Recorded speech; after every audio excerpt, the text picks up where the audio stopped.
जय श्री राधे राधे। जय श्री कृष्णा। मोहिनी एकादशी। धर्मराज युधिष्ठिर बोले, हे कृष्ण, मोहिनी एकादशी का महत्व बताइए। बैसाख मास की एकादशी का क्या नाम है तथा उसकी क्या विधि है, यह सब विस्तार पूर्वक कहिए।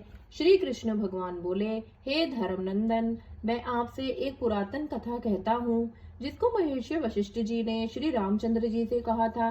श्री रामचंद्र जी बोले, हे गुरुदेव, आप मुझे कोई ऐसा व्रत कहिए जिससे समस्त पाप और दुख नष्ट हो जाते हैं।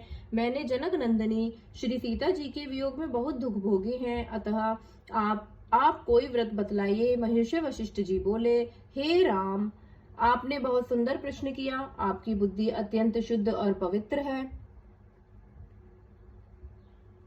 आपके नाम के स्मरण मात्र से ही मनुष्य पवित्र हो जाता है, इसीलिए आपका यह प्रश्न लोक सहित में अवश्य आएगा। बैसाख मास के शुक्ल पक्ष में जो एकादशी होती है उसका नाम मोहिनी है। इस एकादशी का व्रत करने से मनुष्य के समस्त पाप और दुख कट जाते हैं। इसके व्रत के प्रभाव से मनुष्य मोह जाल से छूट जाता है। अतः हे राम, इस एकादशी का व्रत दुखी मनुष्यों को अवश्य ही करना चाहिए। मोहिनी एकादशी के व्रत में मनुष्य के समस्त पाप नष्ट हो जाते हैं। अब आप इसकी कथा को ध्यान पूर्वक सुनिए।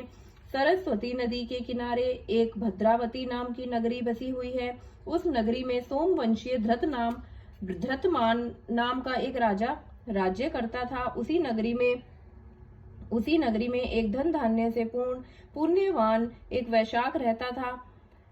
उसका नाम धनपाल था। वह अत्यंत धर्मात्मा तथा विष्णु भक्त था। उसने नगर में अनेकों भोजनालय, प्याऊ, कुआं, तालाब, धर्मशाला आदि बनवाए। उसने सड़कों के किनारे आम, जामुन, नीम आदि के वृक्ष लगवाए। उस वैश्य के 5 पुत्र थे। उसका सबसे बड़ा पुत्र अत्यंत पापी था। वह वैश्याओं और गुंडों की संगति में रहता था। वह अपना समय जुआ खेलने में व्यतीत करता था।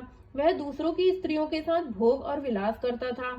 वह महान नीच था और देवता पितृ आदि को नहीं मानता था। वह अपने पिता के धन को बुरे व्यसनों में खर्च करता था। वह मद्यपान तथा मांस का भक्षण भी किया करता था।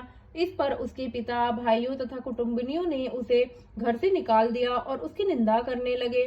घर से निकलने के बाद वह अपने आभूषणों तथा वस्त्रों को बेचकर रहने लगा। धन नष्ट हो जाने पर वेश्याओं ने तथा गुंडों ने भी उसका साथ छोड़ दिया था। अब वह भूख और प्यास से दुखी रहने लगा। अब उसने चोरी करने का विचार किया और वह रात्रि में चोरी करने लगा। एक दिन वह पकड़ा गया, परंतु सिपाहियों ने वैश्य का पुत्र जानकर छोड़ दिया। वह दूसरी बार फिर पकड़ा गया और राजा ने उसे कारीगर में बंद कर दिया। कारागार में राजा ने अब उसको बहुत दुख दिए और उसको नगर छोड़ने को कहा। अंत में वह दुखी होकर नगरी को छोड़ गया और जंगल में पशु पक्षियों को मार मार कर खाने लगा। फिर बहेलिया बन गया और धनुष बाणों से पशुओं और पक्षियों को मार मार कर खाने लगा। एक दिन वह पापी भूख और प्यास से व्याकुल खाने की खोज में निकल पड़ा और कौटिन्य ऋषि के आश्रम पर आ पहुंचा। इस समय वैशाख का महीना था। कौटिन्य ऋषि गंगा स्नान करके आए थे। उसके भीगे वस्त्रों के छींटे मात्र से ही इस पापी को कुछ सुधबुद्धि प्राप्त हुई। वह पापी मुनि के पास जाकर हाथ जोड़कर कहने लगा कि हे मुनिवर, मैंने अपने जीवन में पाप किए हैं। आप उन पापों को छूटने का कोई साधारण और बिना धन का उपाय बतलाइए। तब ऋषि बोले कि तू ध्यान देकर सुन। तू वैशाख मास के शुक्ल पक्ष की एकादशी का व्रत कर। इस एकादशी का नाम मोहिनी है। इसके करने से तेरे समस्त पाप नष्ट हो जाएंगे। मुनि के वचनों को सुनकर वह बहुत प्रसन्न हुआ और मुनि की बतलाई हुई विधि के अनुसार उसने मोहिनी एकादशी का व्रत किया। हे राम जी, उस व्रत के प्रभाव से उसके समस्त पाप नष्ट हो गए और अंत में वह गरुड़ पर चढ़कर विष्णु लोक को गया। इस व्रत से मोह आदि भी नष्ट हो जाते हैं। संसार में इस व्रत से अन्य कोई श्रेष्ठ व्रत है ही नहीं।